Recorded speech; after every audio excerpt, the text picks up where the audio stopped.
అందరికీ నమస్కారం. ఈరోజు మనం కుంభరాశి వారి గురించి తెలుసుకుందాం. కుంభరాశి వారికి ఆగస్టు 16వ తేదీన అనగా శనివారం నాడు ఈ రాశి వారి యొక్క పూర్తి జాతక ఫలితాలు ఏ విధంగా ఉండబోతున్నాయో తెలుసుకుందామండి. మరి కుంభరాశి వారు ఎవరైతే కొత్తగా మన ఛానల్ గనక చూస్తున్నట్లయితే దయచేసి ఛానల్‌ను సబ్స్క్రైబ్ చేసుకొని, వీడియో మీకు నచ్చితే లైక్ చేసి సపోర్ట్ చేయడం మాత్రం మర్చిపోకండి. మరి ఆలస్యం చేయకుండా ఈ యొక్క కుంభరాశి వారి యొక్క పూర్తి జాతక ఫలితాలు ఏ విధంగా ఉండబోతున్నాయనేది ఈరోజు మనం తెలుసుకుందాం. వీడియోని ఎక్కడ కూడా స్కిప్ చేయకుండా చివరి వరకు చూడండి. అప్పుడే మీకైతే పూర్తిగా ఏం చెప్తున్నామనేది అర్థమవుతుంది. మరి ఈ యొక్క కుంభరాశి వారి యొక్క పూర్తి మనస్తత్వం, గుణగణాలు, అలాగే వీరి యొక్క ప్రవర్తన, వీరి తీరు ఎలా ఉంటుంది? ఎలా ప్రవర్తిస్తారు? అసలు వీరికి రేపటి రోజున ఏ విధమైనటువంటి శుభవార్తలు వీరు వినబోతున్నారనేటటువంటి వార్తలు మీకు తెలిస్తే నిజంగా మీరు ఆశ్చర్యపోతారు. మరి ఇంకెందుకు ఆలస్యం? కుంభరాశి వారి యొక్క పూర్తి జాతక ఫలితాల గురించి తెలుసుకుందాం. అంతకన్నా ముందు చాలా మందికి ఎన్నో సమస్యలు, ఇబ్బందులు ఎదురవుతూ ఉంటాయండి. అంటే ఒక్కొక్కరికి ఒక్కొక్క సమస్య ఉంటుంది. ప్రేమ, పెళ్లి, సంతానం, వ్యాపారం, భార్యాభర్తల మధ్య గొడవలు, కోర్టు సమస్యలు, ఇలా మీకు ఏ సమస్య ఉన్నా కానీ శ్రీ సాయి భగవతి జ్యోతిష్యాలయం మీరు ఉన్న చోటనే సరైనటువంటి మంచి పరిష్కార మార్గం దొరకబడును. 9043637512 మీరు గురువు గారిని సంప్రదించవలసినటువంటి ఫోన్ నెంబర్. ఇక ఇప్పుడు ఈ రాశి వారికి రేపటి రోజున ఏం జరగబోతుందనేది తెలుసుకుంటే నిజంగా ఆశ్చర్యపోతారు. ముందుగా ఈ రాశివారి యొక్క మనస్తత్వం విషయానికి వస్తే, ఈ రాశివారి హృదయంలో పేరుకుపోయినటువంటి భారాన్ని, మీ మనసును నిరంతరం కూడా తొలిచేస్తున్నటువంటి ప్రశ్నలు, గత కొన్ని నెలలుగా, బహుశా కొన్ని సంవత్సరాలుగా మీరు అనుభవిస్తున్నటువంటి ఆవేదనను, ఆందోళనను పూర్తిగా అర్థం చేసుకోగలనండి. మీకు ఒక భరోసా ఇవ్వడానికైతే, మీ దారిలో ఒక కొత్త వెలుగును చూపించడానికైతే, మీలో అద్భుతమైనటువంటి ఒక శక్తిని మీకు గుర్తు చేయడానికైతే ఈరోజు ఈ మాటలు మీతో పంచుకుంటున్నాను. ముఖ్యంగా ఈ రాశి వారి గురించి ఎందుకు ఇంత ప్రత్యేకంగా చెప్పాలి అనని మీరు అనుకోవచ్చు. ఎందుకంటే ఈ రాశిలో జన్మించినటువంటి వారు సాధారణ జాతకులు కారు. వీరు మహర్జాతకులనే చెప్పుకోవాలి. మీ జీవితం నిజంగా ఒక అద్భుతమైనటువంటి ప్రయాణం. ఎన్నో ఉన్నతమైనటువంటి లక్ష్యాలతో, ఆశయాలతో నిండి ఉంటుంది. మీలో ఉన్నటువంటి అపారమైనటువంటి శక్తిని మీరు చాలా అంటే చాలా తక్కువగా అంచనా వేసుకోవడం వల్ల కావచ్చు, మీరు కొంతకాలం వెనుకబడినట్లుగా భావిస్తూ ఉన్నారండి. కానీ ఒక్క విషయం అయితే గుర్తుంచుకోవాలి. మీ అంత అదృష్టవంతులు, మీ అంత విశాల హృదయాలు ఈ రాశి చక్రంలో మరొకరుండరు.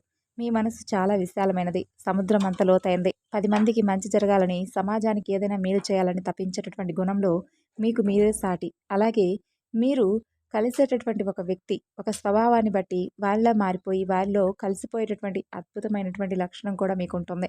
ఇది మీ బలహీనత కాదు. ఇది కేవలం మీ బలం. అందరినీ అర్థం చేసుకోగలిగినటువంటి గొప్ప గుణానికి నిదర్శనం. ఇక మీ తెలివితేటలు అపారమైనవి. మీరు పుట్టుకతోనే తత్వవేత్తలని చెప్పుకోవాలి. ఒక గొప్ప నాయకుడు వెనక ఉండి, వారికి సరైనటువంటి సూచనలు ఇవ్వగలిగినటువంటి గొప్ప మేధావులని చెప్పుకోవాలి. ఇక మీ జీవితంలో ఎలాంటి కష్టం వచ్చినా, నష్టం వచ్చినా భయపడవలసినటువంటి అవసరం లేదండి. ఎందుకంటే మీరే ఒక కవచంలా మారబోతున్నారు. మీరు ఎంత మంచి మనసు కలవారంటే 10 మందికి సహాయం చేయాలనేటటువంటి తపన మీ రక్తంలో ఉంటుంది. కానీ విచిత్రం ఏంటంటే, మీ మంచితనాన్ని ఈ లోకం చాలా సార్లు అర్థం చేసుకోదు. మిమ్మల్ని అపార్థం చేసుకుంటూ ఉంటుంది. మీరు నిస్వార్థంగా చేసినటువంటి మేలును కూడా మర్చిపోయి, మీకు హాని తలపెట్టాలని వారు కూడా మీ జీవితంలో చాలామంది చూస్తున్నారు, కొంతమంది వ్యక్తులు. కాబట్టి వారు సొంత వాళ్ళు కావచ్చు, లేదంటే బయట వారు కావచ్చు. ఇలా చాలామంది చేతిలో మీరు మోసపోయారు, మాటలు పడ్డారు, అవమానాలను దిగమింగుకున్నారు. మీ ఆశయాలు చాలా గొప్పవి, ఆలోచనలు ఉన్నతమైనవి. మీరు గొప్ప ఆదర్శవాదులు, మానవతావాదులు. కానీ ఇంత స్వచ్ఛమైనటువంటి మనసున్న మీరే ఎందుకు ఇన్ని కష్టాలు పడుతున్నారని మీరు చాలా బాధపడుతున్నారు కదా.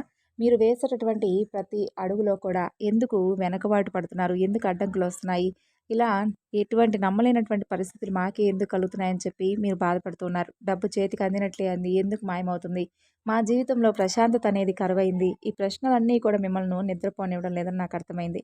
ఈ కష్టాలన్నీ కూడా శాశ్వతం కాదని ముందుగా మీరు నమ్మాలండి. సమస్య ఏంటో తెలిస్తే కదా పరిష్కారం వైపు మనం సరైనటువంటి అడుగులు వేయగలం. మీరు పడుతున్నటువంటి ఇబ్బందులకు మూల కారణం బయట ఎక్కడో లేదు, మీ ఆలోచన విధానంలో, మీరు తీసుకుంటున్నటువంటి నిర్ణయాల్లో, మీరు ఇస్తున్నటువంటి ప్రాధాన్యతలు దాగి ఉంది. గత కొంతకాలంగా మీ జీవితం ఒక కఠినమైనటువంటి గురువులా మీకు పాఠాలు నేర్పిస్తోంది.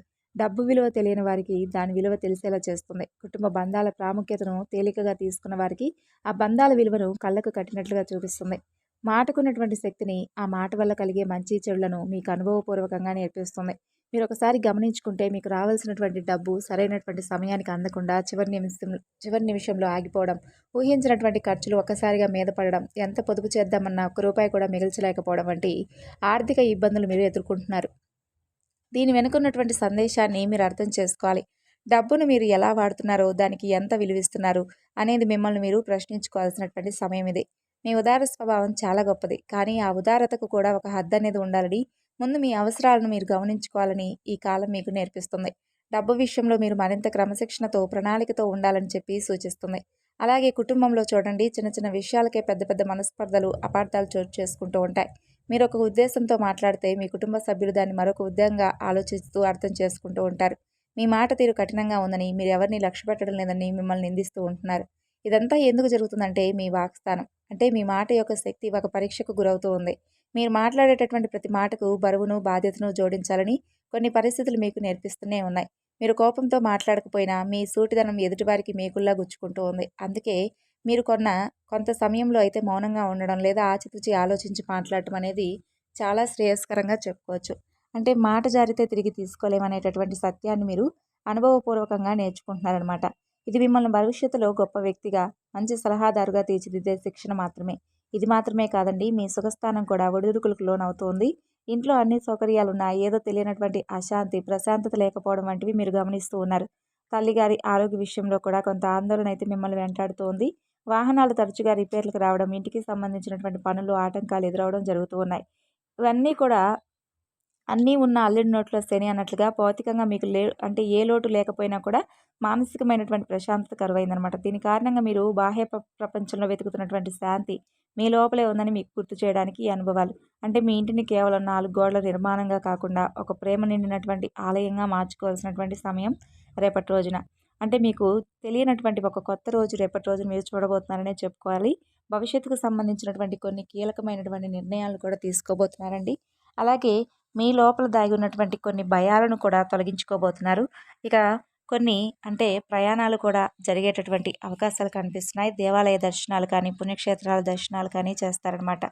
అంతేకాకుండా రేపటి రోజున మీరు మీ యొక్క విశ్వాసాన్ని దెబ్బతీసే విధంగా కొంతమంది వ్యక్తులు మిమ్మల్ని కావాలని చెప్పి రెచ్చగొట్టేటటువంటి ప్రయత్నం అయితే చేయబోతున్నారు. కాబట్టి మీరు ఏ విధమైనటువంటి ప్రయత్నాలు చేసినా కానీ మీరు మాత్రం మీలో ఉన్నటువంటి కోపాన్ని కొంచెం నిగ్రహించుకొని జాగ్రత్తగా ఆలోచించి మీరు పనిచేసేటటువంటి చోట కావచ్చు, లేదంటే మీ ప్రణాళికలు వేసేటటువంటి చోట కావచ్చు, ఆచితూచి జాగ్రత్తగా అడుగు వేయనండి. మీకు రావాల్సినటువంటి లాభాలు, ప్రమోషన్లు ఇవన్నీ కూడా చాలా రోజుల నుండి చేజారిపోతూ వస్తున్నాయి. అవన్నీ కూడా రేపటి రోజున మీరు తప్పకుండా అందుకుంటారు. అలాగే ఎంతగానో నమ్మినటువంటి స్నేహితులతో విభేదాలు వస్తాయి. మిమ్మల్ని వారు దూరం పెట్టేటటువంటి అవకాశాలు కనిపిస్తున్నాయి. అలాగే మీరు కొంచెం ఈ విషయంలో నిరాశకు కూడా లోనవుతారు. అలాగే ఒకవైపు ఆర్థిక కుటుంబ సమస్యలు మిమ్మల్ని క్రమశిక్షణ పేరుతో నలిపేస్తుంటే, మరోవైపు ఏమో మీ బంధాల్లో ముఖ్యంగా మీ యొక్క భాగస్వాములు ఒక అగ్ని పరీక్షను ఎదుర్కొంటూ వస్తున్నారనే చెప్పుకోవాలి. మీ యొక్క సప్తమ స్థానం అంటే మీ దాంపత్య వ్యాపార భాగస్వామి యొక్క స్థానం కూడా తీవ్రమైనటువంటి ఒత్తిడికి గురవుతుంది. భార్యాభర్తల మధ్య అహం దెబ్బతినడం, చిన్న విషయాలకి పెద్ద గొడవలు కావడం, ఒకరినొకరు అర్థం చేసుకోలేకపోవడం వంటివి జరుగుతున్నాయి. అలాగే మీలో సహనం నశించిపోతుంది. ఎదుటివారు చెప్పేది వినే ఓపిక కూడా మీకు లేకుండా పోతుందన్నమాట. ఇది మీ తప్పు కాదండి, మీ భాగస్వామి తప్పు కూడా కాదు. ఇది కేవలం పరిస్థితుల యొక్క ప్రభావం మాత్రమే. వ్యాపార భాగస్వాములతో కూడా తీవ్రమైనటువంటి విభేదాలు, గొడవలు తలెత్తబోతున్నాయి. కాబట్టి ఈ విషయంలో కొంచెం జాగ్రత్తగా ఉండండి. కలిసికట్టుగా మొదలుపెట్టినటువంటి ప్రయాణం మధ్యలోనే ఆగిపోతుందేమో అనేటటువంటి ఆందోళన కూడా మిమ్మల్ని కొంచెం ఇబ్బందికి గురి చేస్తూ ఉంది. ఇవన్నీ కూడా మీ సహనాన్ని, మీ నాయకత్వ లక్షణాలను పరీక్షిస్తున్నాయని మీరు గుర్తించాలి. ఈ ప్రభావం మీ యొక్క వృత్తి, ఉద్యోగ స్థానం మీద కూడా తీవ్రంగా పడబోతుంది. మీరు పనిచేసే చోట తీవ్రమైనటువంటి ఒత్తిడి, పై అధికారులతో అనవసరమైనటువంటి వాగ్వాదాలు, సహోద్యోగులతో గొడవలు జరగబోతున్నాయి. రేపటి రోజున చూస్తే కొంచెం మీకు గడ్డు కాలంగా కనిపిస్తుందండి. అలాగే ఒకంత కొంచెం లాభాల బాటగా అంటే వ్యాపారాలు, ఉద్యోగాల పరంగా మీకు కొంచెం చేతికైతే డబ్బైతే అందబోతుంది. అలాగే ఈ విషయాల్లో మీరు కొంచెం రిలీఫ్ అవ్వబోతున్నారనే చెప్పుకోవాలి. ఇక అలాగే రేపటి రోజున కొంతమంది వ్యక్తులు మీరు చేయనటువంటి తప్పులకు మిమ్మల్ని విపరీతమైనటువంటి కోపావేశాలకు గురి చేసే విధంగా, మీకు చికాకు తెప్పించే విధంగా, మీ పనిలో ప్రశాంతత లేకుండా చేసే విధంగా మిమ్మల్ని కొంచెం ఇబ్బంది గురి చేసే అవకాశాలు కనిపిస్తున్నాయి.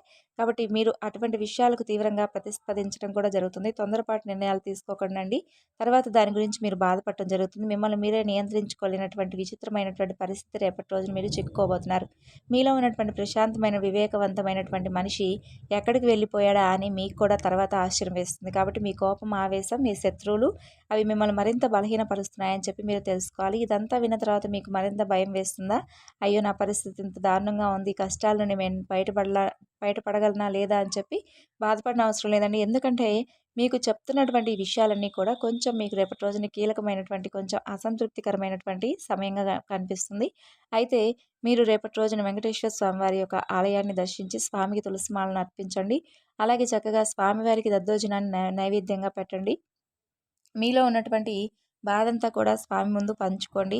అలాగే మీకు తెలియనటువంటి బాధంతా కూడా స్వామికి చెప్పుకోండి. మీకు తెలియనటువంటి ఏదైనా భయాలు ఇవన్నీ ఉన్నా కూడా తొలగించమని చెప్పి మనస్ఫూర్తిగా స్వామిని వేడుకోండి. మిగతాదంతా కూడా అంటే మీకు ఏదైతే ప్రతికూలమైనటువంటి సమయం ఉంటుందో అది కొంచెం సానుకూలంగా అలవడుతుందనమాట. మరి ఈ విధంగా అయితే రేపటి రోజున ఈ యొక్క రాశి వారి యొక్క జాతక ఫలితాలున్నాయి. తిరిగి మళ్ళా మరొక వీడియోలో కలుసుకుందాం.